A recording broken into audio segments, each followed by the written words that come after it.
Antibiotic कोई भी देखकर उठा लेना सही नहीं। एक एंटीबायोटिक सेलेक्ट करने के पीछे पूरा क्लिनिकली अप्रोच होता है। आइए समझते हैं आसान स्टेप में। नमस्कार दोस्तों, मैं हूं अरुण और आप देख रहे हैं फार्मा विद अरुण। आज हम समझेंगे एंटीबायोटिक सेलेक्ट करने का सही तरीका क्या होता है। स्टेप नंबर 1, कंफर्म करें इन्फेक्शन बैक्टीरियल है या फिर वायरल है, क्योंकि वायरल इन्फेक्शन में आमतौर पर एंटीबायोटिक की जरूरत नहीं होती। स्टेप नंबर 2, इन्फेक्शन की जगह पता करें, इन्फेक्शन चेस्ट में है, यूरिन में है या फिर स्किन पर है।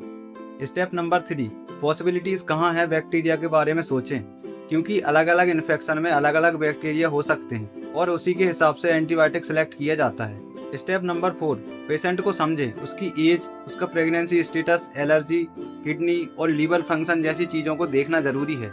Step number 5, local resistance pattern को देखें, यानी कि उसके एरिया में कौन सा बैक्टीरियल किस एंटीबायोटिक के खिलाफ रेजिस्टेंस हो चुके हैं। स्टेप नंबर 6, हर बार स्ट्रॉन्ग एंटीबायोटिक जरूरी नहीं होती।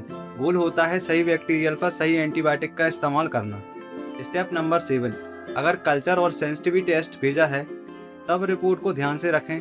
रिपोर्ट आने के बाद एंटीबायोटिक को डिसाइड करें कहाँ पे एडजस्ट किया जा सकता है। स्टेप नंबर 8, ओरल और इंजेक्टेबल रूट डिसाइड करें। पेशेंट की कंडीशन और इन्फेक्शन की सेवियरिटी के हिसाब से रूट डिसाइड किया जाता है।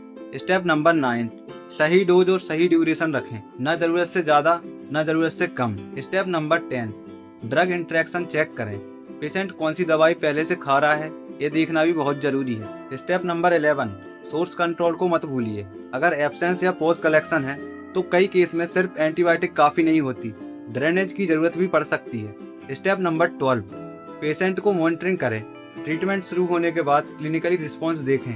अगर इम्प्रूवमेंट नहीं हो रहा तो डायग्नोसिस करके कल्चर रिपोर्ट, रेजिस्टेंस और ट्रीटमेंट को दोबारा इवैल्यूएट करना भी पड़ सकता है। स्टेप नंबर 13, कॉस्ट और पेशेंट की सुविधा भी देखें। ऐसा ट्रीटमेंट चुनना बेहतर होता है जो क्लिनिकली अप्रिशिएट होने के साथ साथ पेशेंट के लिए अफोर्डेबल भी हो।